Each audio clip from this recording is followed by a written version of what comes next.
오늘 주시는 말씀 로마서 9장 14절 말씀부터 16절까지 함께 읽도록 합니다. 그런즉 우리가 무슨 말을 하리요? 하나님께 불의가 있느냐? 그럴 수 없느니라. 모세에게 이르시되 내가 긍휼히 여길 자를 긍휼히 여기고 불쌍히 여길 자를 불쌍히 여기리라 하셨으니 그런즉 원하는 자로 말미암음도 아니요 다른 박질하는 자로 말미암음도 아니요 오직 긍휼히 여기시는 하나님으로 말미암음이니라. 아멘. 사람들이 세상을 살아가다가 자기가 원하는 게 있는데 마음대로 풀리지 아니할 때 마음속에서는 불만이라는 것이 쑥 나타나게 됩니다. 오늘 말씀에도 보면 14절에 그런 말씀을 하고 있죠. 하나님께 불의가 있느냐 이렇게 질문합니다. 이런 일이 충분히 있을 수가 있습니다. 한 가지 예를 들어볼까요? 예수 그리스도를 믿음으로 구원받은 사람, 그 사람들을 향하여 하나님께서 택한 사람이라 이렇게 말씀합니다. 그럼 반대로 하나님이 안 택한 사람, 그래서 구원받지 못한 사람이 있다면 이거 하나님 불공평한 거 아닙니까? 이렇게 질문을 할 수가 있습니다. 하나님은 불공정하다. 이거는 말도 안 된다. 하나님이 안 택하셔서 구원받지 못한다. 있을 수 없는 일입니다. 이거는 하나님이 일방적으로 하는 거 아닙니까? 하나님 이거는 불의한 것 아닙니까? 이렇게 얘기할 수가 있습니다. 자, 그렇다면 먼저 불의라고 하는 이 단어의 뜻을 먼저 여러분들이 아셔야 됩니다. 이 헬라어로 썼잖아요. 신약 성경. 불의는 아디키아라고 하는 단어를 쓰고 있습니다. 이 단어의 반대가 되는 것이 정의, 공정 그런 뜻을 갖고 있는 디카이오시네라고 하는 뜻을 갖고 있습니다. 두 단어가 서로 반대가 됩니다. 그러면 이 불의하다 이 말은 다른 말로 하면 불공정하다, 불공평하다 그 말입니다.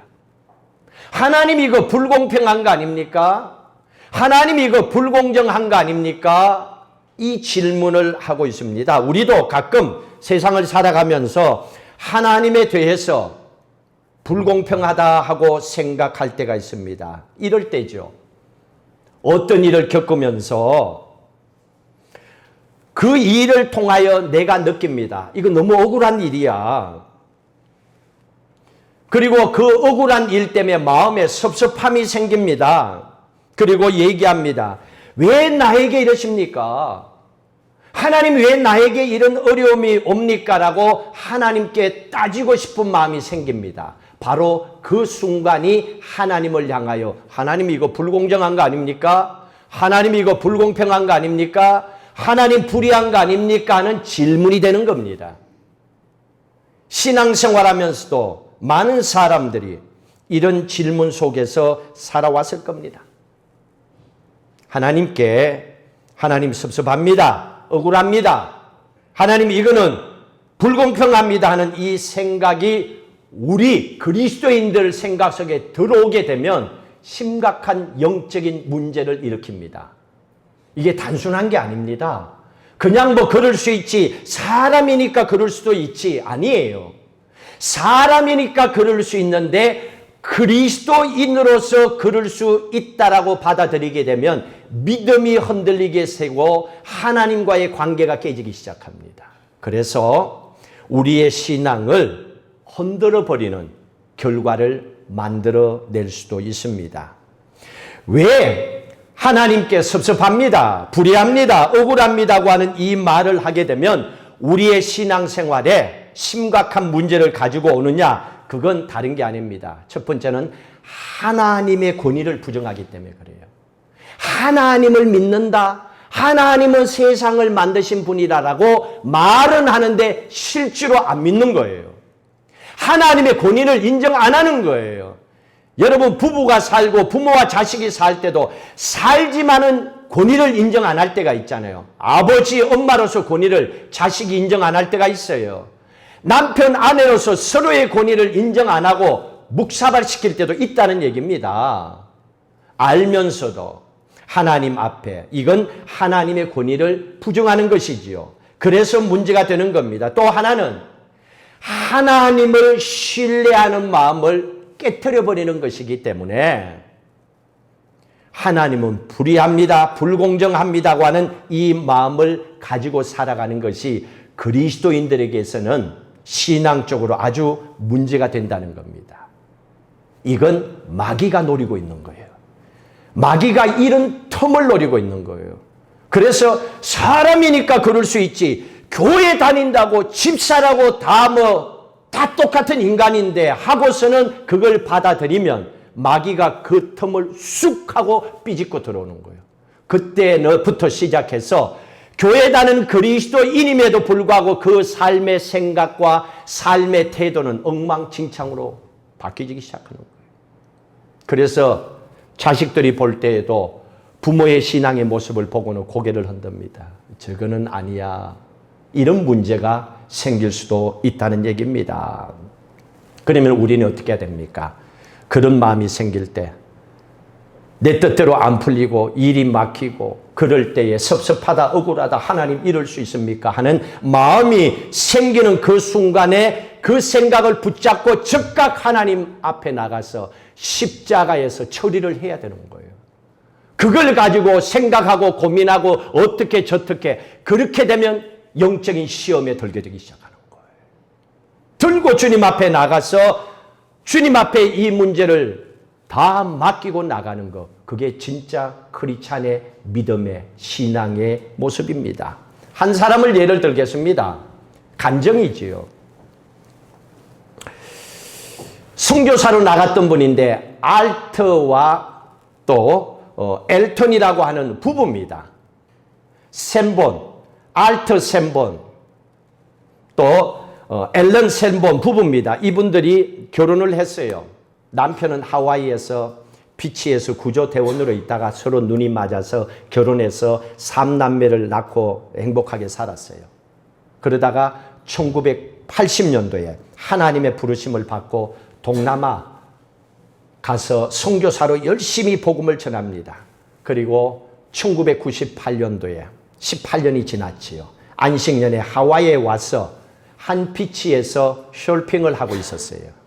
평소에 이분은 뭐 수영도 잘하고 뭐 그런 건 전혀 문제가 없었어요. 그런데 어처구니 없게도 쇼핑을 하다가 문제가 생기고 척추에 문제가 생기고 크게 손상을 입었습니다. 병원에 가서 의사가 하는 얘기가 너무 척추에 너무 심각하게 많이 다쳤기 때문에 당신은 그럴 수 없습니다 하는 얘기를 들었습니다. 그럴 수가 없대요. 그 알트 선교사님이 그 얘기를 듣고 휠체어를 타고 나가면서 의사에게 이렇게 얘기했습니다. 저는 의사 선생님을 존중합니다. 그 얘기를 다 받아들입니다. 그러나 저는 크리스찬으로 제 이 상황을 놓고 하나님께 기도했을 때에 하나님께서 제게 주신 말씀이 있습니다. 너는 1년 뒤에 그럴 것이야. 그리고 네가 걷게 됨을 통하여 너를 통하여 하나님의 영광을 나타내게 할 것이다. 하나님 제게 말씀하셨습니다. 제가 1년 뒤에 다시 이 병원에 올 때는 걸어서 오겠습니다. 그때는 저와 함께 농구를 한 게임 하십시다 하고 나갔습니다. 그리고 1년 뒤에 알트 선교사님은 진짜 걸어서 병원을 찾아온 거예요. 그 의사 선생님 보고 깜짝 놀란 거예요. 어떻게 이런 일이 있을 수 있었느냐. 제가 오늘 여러분들과 함께 나누고 싶은 말씀은요. 이 간정에서 은혜를 받은 것은 알트 선교사님이 다시 걷게 되었다. 이게 아니에요. 그럴 수도 있고 안 그럴 수도 있어요. 진짜 중요한 것은 그분의 아내 앨런 선교사님께서 말했던 남편 알트의 신앙입니다. 남편의 신앙의 모습을 얘기하려고 하는 겁니다. 그렇게 어처구니 없는 사고를 당했습니다. 의사로부터 절망적인 얘기를 들었고 그럼에도 불구하고 그 상황 속에서 알트 선교사님은 그 남편 선교사님은 한 번도 하나님께 why 그렇게 묻지 않았다는 얘기입니다. 아내가 본 남편 선교사님의 모습이었습니다. 아내는 의사의 얘기를 듣고 남편은 입원해 있고 아내 엘렌 선교사님은 호텔에 가서 있으면서 매일을 밤마다 하나님 앞에 부르짖고 따지고 울었다고 합니다. 하나님 어떻게 이럴 수가 있습니까?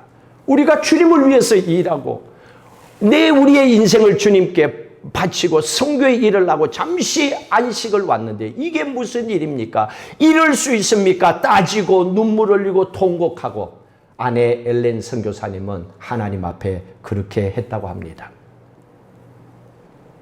그랬는데 남편, 당사자, 다친 남편 알터 선교사님은 한 번도 하나님께 Why? 하나님 왜 내가 이런 어려움을 겪어야 됩니까? 하고 질문한 것을 보지를 못했다는 얘기입니다. 그래서 그 남편의 신앙을 보고 이 아내 선교사님이 은혜를 받았고 남편의 신앙의 모습을 존경하게 되었다라고 고백을 했습니다. 여러분 돌아보십시오. 남편 알터 선교사님 입장에서 한번 생각해 보십시오. 여러분들이 그렇게 복음을 전하고 선교사로 일하다가 안식년으로 잠시 와서 쇼핑을 하다가 다쳐서 평생을 걷지를 못한다면 여러분 믿는 하나님 앞에 여러분들 어떻게 할 거예요? 왜? 하나님 뭐 이럴 수도 있죠. 예, 그렇게 평생 살게요. 이렇게 쉽게 받아들일 수 있습니까? 분명히 이 선교사님의 마음속에서도 왜 질문했겠지요. 마음으로는 입으로는 안 했지만은 왜 그 생각이 안 들었겠어요? 왜 그분의 마음속에도 억울하지 않았겠습니까? 왜 하나님 앞에 섭섭한 마음이 들지 않았겠어요? 있었겠죠.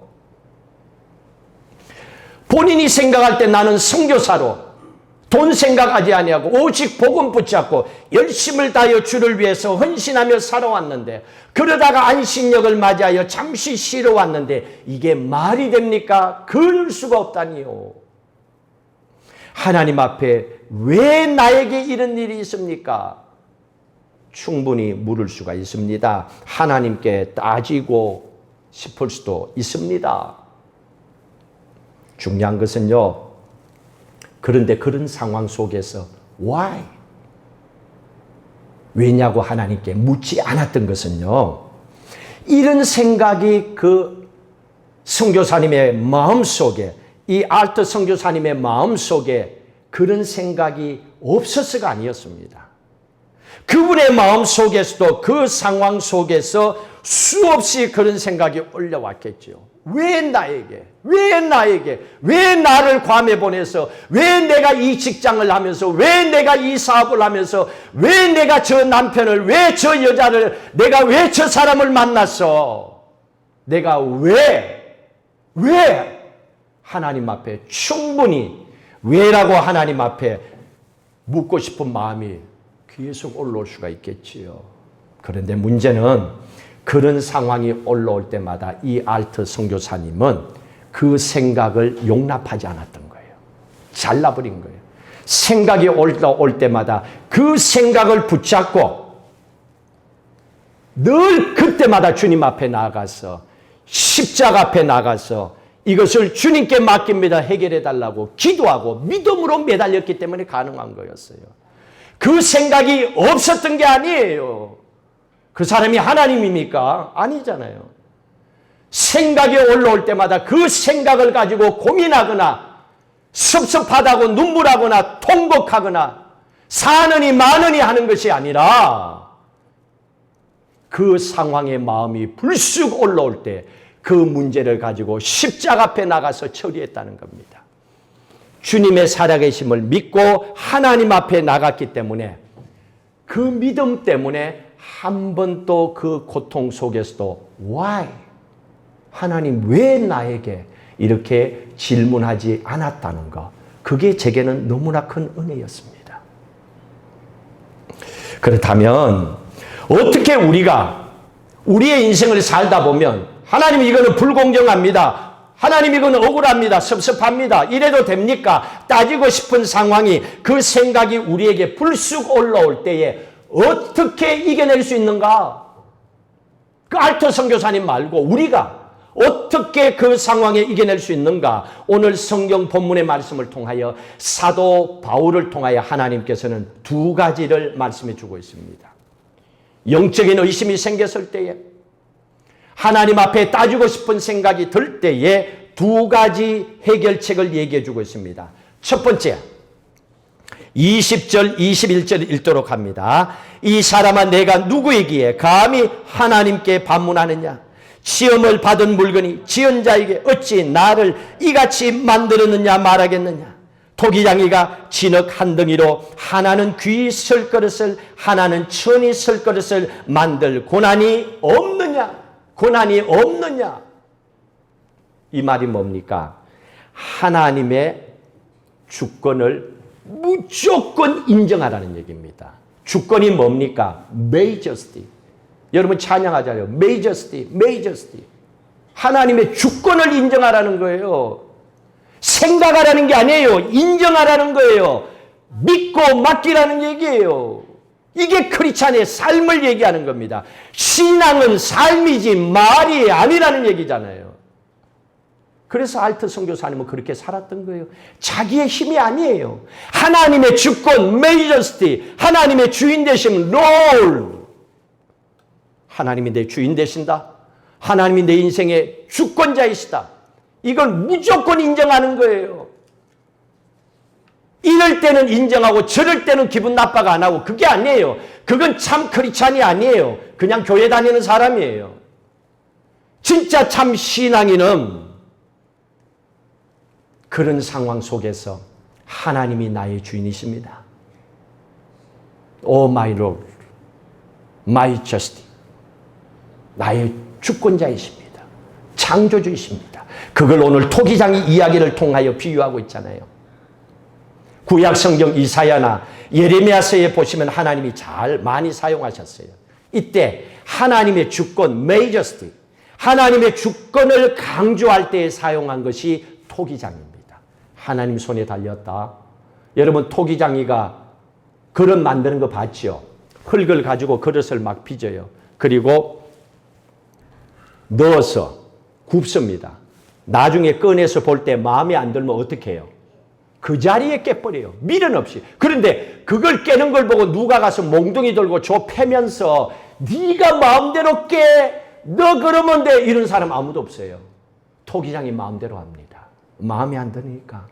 완성되지 않았기 때문에, 이거는 가치가 없기 때문에 버려버리는 거예요. 하나님의 주권이라는 겁니다. 하나님의 주인 되심, 하나님의 majesty, 이거는 무조건 인정하는 것이지 내가 아니라는 얘기입니다. 그래서 이 토기장이 비유를 통하여서 하나님은 토기장이시요 우리는 진흙이라. 그래서 창세기 1장에 보시면 하나님께서 우리를 흙으로 창조하셨다 그랬잖아요. 하나님은 창조주 토기장이시고 우리는 흙이에요. 그릇이에요. 언제든지 하나님이 깨트려 버릴 수가 있는 거예요. 근데 이걸 인정 안 하고 예수를 믿으면서도 자기가 주인인 것처럼 인생을 살아가고, 하나님 볼 때 얼마나 마음이 아프겠어요. 그러니까 내가 주인 되어 살아가니까 하나님 이룰 수 있어요 하고 불쑥 섭섭함이 우리 안에 들어올 수도 있다는 얘기입니다. 하나님께서 내 삶의 주인이시다. 하나님이 흙으로 나를 빚어서 그 형상대로 세상에 보내셨다. 이거를 우리가 인정하게 되면 뭘 생각합니까? 그렇지. 하나님이 계획이 있으니까 나를 세상에 보냈지. 다 설모가 있으니까 보냈지. 이걸 믿게 되는 거예요. 하나님의 뜻이 있다는 걸 믿는 거예요. 그리고 하나님의 뜻이 있다는 걸 믿게 되면 살다가 어떤 일이 생긴다더라도 하나님의 뜻 가운데서 하나님이 원하시는 대로 반드시 이 문제를 풀어가신다. 이 문제를 해결해 주신다. 믿고 믿음으로 선포하고 기다리는 거예요. 그리고 기도응답을 받고 살아가는 거예요. 이게 크리스찬의 삶의 모습이 되어야 되는 거예요. 하나님의 계획 속에 하나님은 우리를 보내신 거예요. 우리 오늘 찬양을 도와주신 권성우 집사님이 그랬어요. 찬양 같이 좀 하십시다. 우리 영찬양제가 이제 한국에 3주 동안에 다녀오니까 집사님이 고백했어요. 하나님께서 그렇게 찬양하고 싶은 마음이 있었는데 찬양할 수 있는 기회가 없었대요.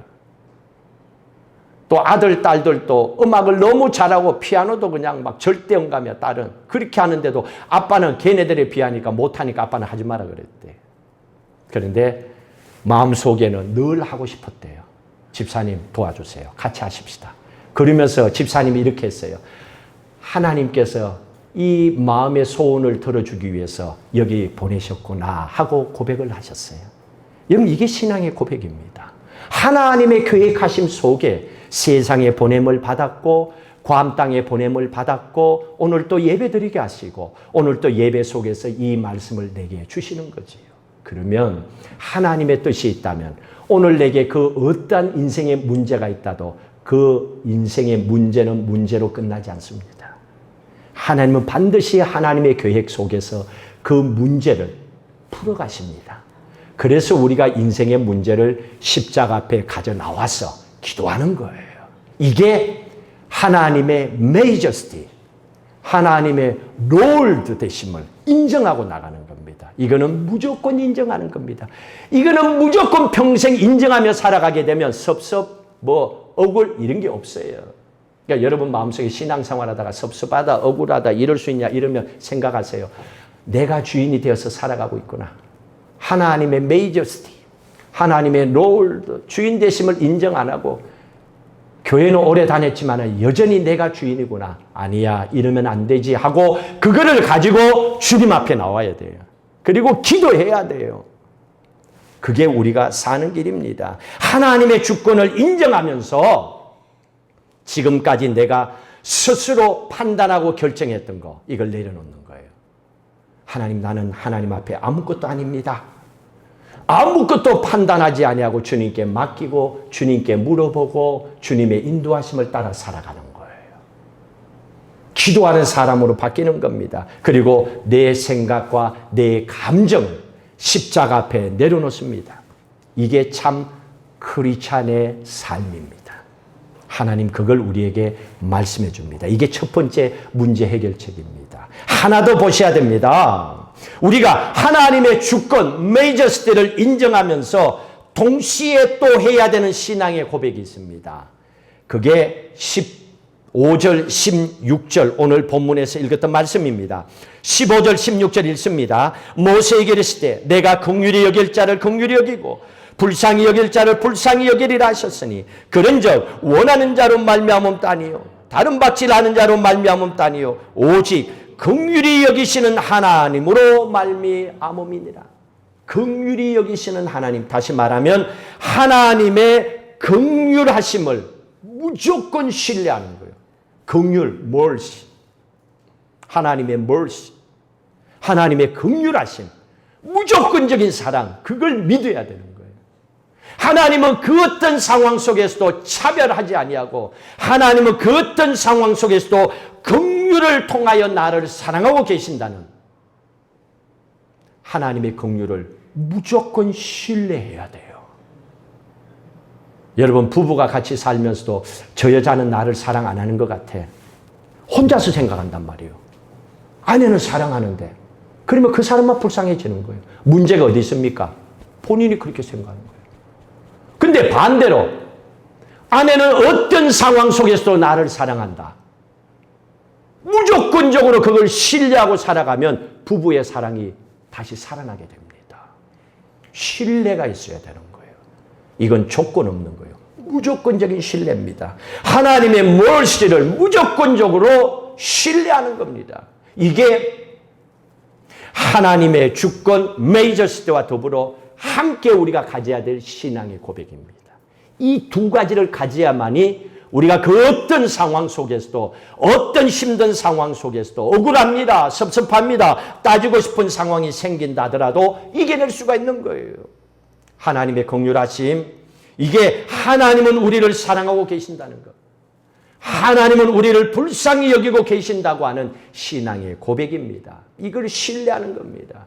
그래서 부모와 자식 관계, 부부 관계, 교회에서 성도들 관계, 신뢰가 중요한 거예요.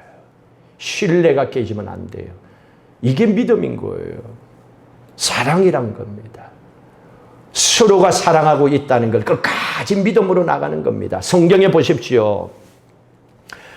창세기부터 계시록까지 일관적으로 하나를 얘기하고 있습니다. 성경은요, 하나님은 우리를 사랑하신다, 이 얘기를 해주고 있는 거예요. 요한복음 3장 16절에 얘기를 해주는 겁니다. 그래서 복음의 첫 출발이 하나님이 세상을 이처럼 사랑했다, 하나님께서 우리를 엄청 사랑하고 계신다, 이게 지금 성경을 통하여 우리에게 주시는 말씀입니다. 자, 그렇다면 하나님의 긍휼을 무조건적으로 우리가 신뢰한다면, 오늘 말씀을 통하여 토기장의 비유를 했습니다. 그리고 이 말씀을 통하여 하나님은 토기장이고 우리는 진흙이다, 하나님께서 어떻게 빚으시든 우리를 만들어 세상에 보내셨다면 토기장이가 마음대로 그릇을 이렇게 저렇게 빚어서 만들어 사용하다가 마음에 들지 않으면 부술 수도 있는 것처럼 그걸 인정해야 되는 거예요. 더 좋은 것을 만들기 위해서 가끔씩 우리에게도 아픔이 오고 섭섭한 일이 생길 수도 있다는 얘기입니다. 그러나 그건 우리의 인생의 끝이 아니라는 얘기입니다. 그건 더 좋은, 토기장이가 그 구운 토기를 깨트리는 이유는 더 멋있고 완전한 것을 만들기 위해서 하는 것이지요. 여기서 끝이야, 너하고는 끝이야, 그러기 위해서 하는 것이 아니라는 얘기입니다. 이게 사랑이라는 얘기입니다. 사랑은 더 나은 것을 만들기 위한 채찍이지 너하고 나하고는 끝이야라고 하는 것이 아니라는 얘기입니다. 그게 십자가의 사랑입니다. 하나님은 그 사랑 때문에 우리를 아름다운 형상으로 만드셨습니다. 그런데 세상에 보면요, 그릇이 두 종류가 있잖아요. 조금 전에도 그랬잖아요. 어떤 사람은 축복받으니까 하나님 나 사랑하는가 봐. 어떤 사람은 교회 다니면서도 힘드니까 하나님은 나에게 대해서는 관심이 없는가 보다 생각할 수도 있잖아요. 근데 그게 중요한 게 아니에요. 진짜 중요한 거는요, 세상에는 22절 말씀에 보시면요, 22절 23절에 보시면 이게 있습니다. 그릇이 달라요. 한번 볼까요? 22절, 만일 하나님이 그의 진노를 보이시고 그의 능력을 알게 하고자 하사 멸하기로 준비된 진노의 그릇을 오래 참으심으로 관용하시고 또한 영광받기로 예비하신 바 긍휼의 그릇에 대하여 그 영광의 풍성함을 알게 하고자 하실지라도 무슨 말을 하리요? 다시 말하면 세상에는요, 진노의 그릇도 또 긍휼의 그릇도 있다는 얘기입니다. 그냥 한 번에 그냥 이쁜 그릇이 나올 수도 있지만은 깨트려지는 그릇도 있다는 얘기입니다. 그런데 이 그릇 가운데 우리는 어떠한 그릇인지 돌아보라는 얘기입니다. 진노의 그릇, 긍휼의 그릇 가운데 우리는 어떤 그릇인가? 24절에 이렇게 얘기하고 있습니다. 24절 읽습니다. 이 그릇은 우리니 곧 유대인 중에서뿐 아니라 이방인 중에서도 부르신 자니라. 하나님이 부르신 자, 우리를 얘기하는 거예요. 여러분들을 얘기하는 거예요. 하나님의 부르신 자, 이 그릇은 우리니 뭡니까? 긍휼의 그릇이에요. 하나님이 넘어지면 또 일으켜 세우시고 상처나면 다시 치료해 주시고 마음 아프면 만져주시고 살만 나지 않으면 툭툭 털고 일어날 수 있도록 해주시고 긍휼의 그릇으로 하나님은 우리를 더 이쁘게 아름답게 만들어가고 계시는 겁니다. 하나님은 그걸 우리에게 말씀하고 있습니다. 우리는 긍휼의 그릇이라는 걸 잊지 말라는 얘기입니다. 우리가 하나님께 나가서 하나님을 나의 아버지라고 부르짖고 나가는 그 순간 하나님은 그 소리를 듣고 그 순간부터 무조건적으로 하나님은 우리를 사랑하셨습니다. 지금도 사랑하고 계시고 앞으로도 계속 우리를 사랑하십니다. 이게 하나님의 사랑입니다. 절대로 하나님은 아버지라고 부르짖고 나가는 사람을 향하여서 진노하지 않습니다. 하나님은 그런 분이 아니에요. 우리가 죄를 지었을 때는 회개하도록 위해서 하나님이 채찍을 들 수는 있겠죠. 돌아서라고. 그러나 그것은 진노의 채찍이 아니에요. 회개의 채찍, 사랑의 매일 뿐입니다. 돌아가면 되는 거지요. 말씀대로 살면 되는 겁니다. 이렇게 하나님의 긍휼이 우리와 함께하기 때문에 우리가 그 어떤 영적인 위험과 의심 속에서도 이겨낼 수가 있는 거예요. 이게 하나님의 사랑입니다. 결론을 지읍시다. 신앙인으로 세상을 살아간다 하더라도 삶의 어려움이 올 때에, 또 우리 주변에서 사람들을 통하여 시험 들게 하는 일들이 내게 있을 때에 우리의 마음속에는 하나님에 대한 섭섭하거나 또 하나님을 원망하거나 억울하거나 하나님께 따지고 싶은 마음이 들어올 수도 있습니다. 그리스도인이라 하더라도 그런 마음이 생길 수 있습니다. 그러나 중요한 것은 우리가 정말 하나님 보시기에 참 그리스도인으로 살아간다면 그때 우리가 선포해야 되는 게 있습니다. 하나님께서는 절대로 불의함이 없다. 하나님은 절대로 불공평하지 않다. 이거를 선포해야 됩니다. 그것 때문에 생긴 것이 아니라는 겁니다. 어떤 경우에도 끝까지 오늘 두 가지를 기억하셔야 됩니다. 하나님의 majesty, Lord, 하나님의 주권과 주인 되심을 무조건 인정해야 됩니다.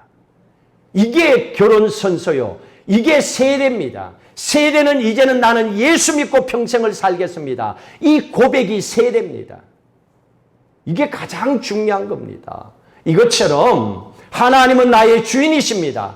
내 인생의 메이저스트입니다. 이걸 무조건 인정하는 겁니다. 그리고 하나님의 긍휼하심을, 하나님의 멀시를 무조건 신뢰하는 거예요. 하나님의 사랑은 변함없다는 거. 나는 가끔씩 기분 나쁘면 사랑이 들쑥날쑥 할 수도 있지만 하나님의 마음은 결단코 우리를 향한 긍휼은 변함이 없다는 걸, 이걸 무조건적으로 신뢰하고 살아가면 그 어떤 세상에서 문제와 어려움과 힘듦이 있다 하더라도 믿음으로 이겨낼 수 있습니다. 그 믿음이 있기 때문에 그 인생의 문제를 믿고 하나님 앞에 나와서 십자가 앞에 내려놓고 처리할 수가 있는 겁니다. 여러분 앞으로의 남은 삶, 이런 믿음의 사람으로 살아가셔서 여러분의 삶 속에는 항상 믿음의 간정이 넘쳐나는 귀한 삶을 사시기를 주의 이름으로 축복합니다. 우리 함께 결단하고 기도하십시다.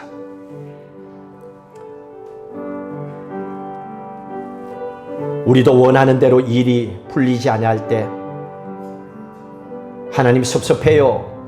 원망하기도 하고 따지기도 하고, 지금 돌아보니 부족한 모습, 부끄러운 모습 우리 안에도 있었습니다.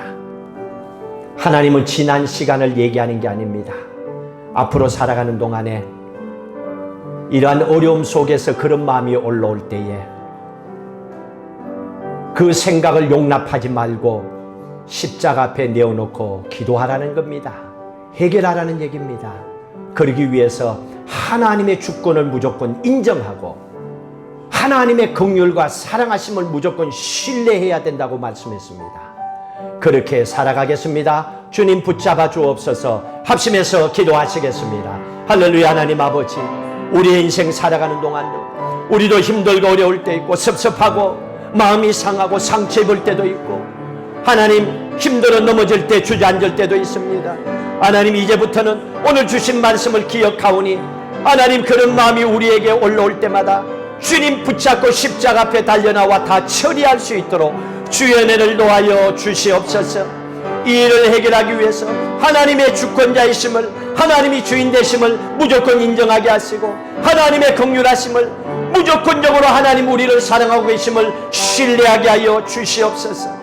하나님은 토기장이요 나는 진흙임을 잊지 않게 하여 주시고 분명히 하나님의 뜻 가운데 우리를 보내시고 계획하고 계심을 믿고 선포하게 하셔서 이 땅에서도 날마다 기도 응답받고 승리하며 살아가는 모든 하나님의 자녀들 되게 하여 주시옵소서. 하나님 아버지, 오늘 말씀을 듣고 보니 우리도 참 많이 하나님 원망했습니다. 교회 다닌다고 하면서 이럴 때 저럴 때 섭섭하고, 교회 다니면 뭐해? 기도하면 뭐해? 헌금하면 뭐해? 하나님 우리도 이러한 일들이 있었고 따지기도 했고 따지고 싶은 마음도 있었습니다. 그리고 하나님 정말로 불공평하다.